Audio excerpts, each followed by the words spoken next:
Hi, and welcome back to Thursdays. This week I wanted to make a response to one of the earlier videos this week over the Sapir-Whorf Hypothesis. I don't know how to say the guy's last name, Sapir, whatever. Or also known as linguistic relativity, because that just so happens that's what my research paper is on in my writing class. And I have to do a presentation on that on Monday. So I figured I might as well talk about it since I'm doing research on that right now. So the thing about that hypothesis is that when it was originally made, people really loved it, but then it was completely discredited because it implied that for example, if you speak a language with no future tense, then you don't know what the future is. That was what the original hypothesis suggested, which is obviously blatantly untrue. For example, in German, there's the word Schadenfreude. The original hypothesis would suggest that because we don't have that word in English, we wouldn't have that feeling, which is obviously not true. That's not to mean that it doesn't, it has no credibility, because it does. There are certain parts that are true. I just think the original hypothesis had a lot of flaws to it. Languages do affect the way that you think, in that the way they're structured, it forces you to think in a certain way. So I was looking into a lot of different examples, and one of my favorites is that of Gugu Yamathir, which is an Aboriginal Australian language. And the thing about Gugu Yamathir is that they have no words for left, right, forward, or backward. They just have the cardinal directions. So, for example, if you wanted to say, "Hey, can you move that chair a bit more to the left?" you'd have to say, "Hey, can you move that chair more south?" So what that does is that people who speak that language natively have an innate compass inside their heads at all times. They always know where north, south, east, and west are, because otherwise they wouldn't be able to function in that language. And they have an amazing sense of direction, almost superhuman, because their language requires them to.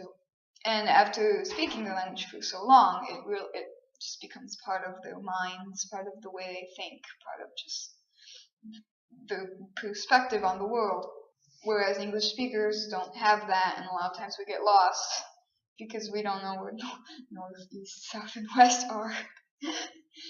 Living in Chicago, the only clue we have is the lake is always to the east. You're lost, find the lake, and you can find your way. But the people who speak Gugu Yamathir are just like, oh yeah, east is that way. So I do feel like languages affect the way we think, and mostly in the way that they're structured. So there have been other studies as well where English speakers, Spanish speakers, and Japanese speakers watch a video where people break stuff, and the English speakers can always identify, or most of them could identify everybody who broke what. Whereas in Spanish speakers and Japanese speakers, who, when the thing breaks accidentally, you say that it broke itself. When the things would break accidentally, they'd have more trouble remembering who broke it. It's because of the way that the language is structured. In Spanish, you would say, "Se rompió la silla." If someone sat in it and the chair broke, "Oh, se rompió." It broke itself. But if someone went and broke the chair, they'd say, "Ay, Pablo rompió la silla." And that makes a difference in Spanish. And in Japanese, I don't know how they'd say it in Japanese. I don't speak Japanese. But apparently it's something similar. So, I can come up with a bunch of examples that I think are really cool. But basically, I think that that's how linguistic relativity works. And people who are against linguistic relativity usually say that, well, a lot of times it might be the culture that affects the languages instead, which then affects the way you think. For example, some might suggest that, well, maybe in Spanish it doesn't matter so much if someone broke something accidentally, whereas in English we're quick to fault people. And that's why the language is formed that way, and that's why people of those languages think that way. Which I think also could be true. Honestly, I think it's always a combination of things. People are very complicated, and you can't just explain the way that people think by one theory. It's always some combination of nature, nurture, language, culture, everything. I think this is a very interesting topic, and that it does hold some truth to it. Personally, when I speak different languages, I don't really feel a difference. I think and if I do feel a difference, it's because of the situation that I'm in when I'm speaking the language. So English, I always speak with my friends and with like teachers or in class. Whereas Spanish, I'll speak it with my family. So the differences that I feel are attributed to that, to the context that I'm in. It's not based on the language that I'm speaking. So, David, you talk about how in Spanish you tend to think more slowly. And I mean, that might be because you're not a native speaker, you're learning it. And because of that, you have to think more slowly to like use the vocabulary that you have and to be able to say things properly. I know I do that in French, and in all of the languages that I'm studying, I have to think things through before I say them in order to make sure that they'll be correct and understandable. And the thing about that is that it's not due to the language, it's due to just that we're learners, we're not native speakers. Personally, when I speak Spanish, I speak faster.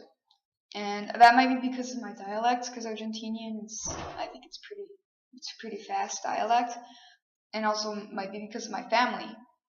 That's kind of the point. A lot of times we don't know if it's the language or if it's just the context.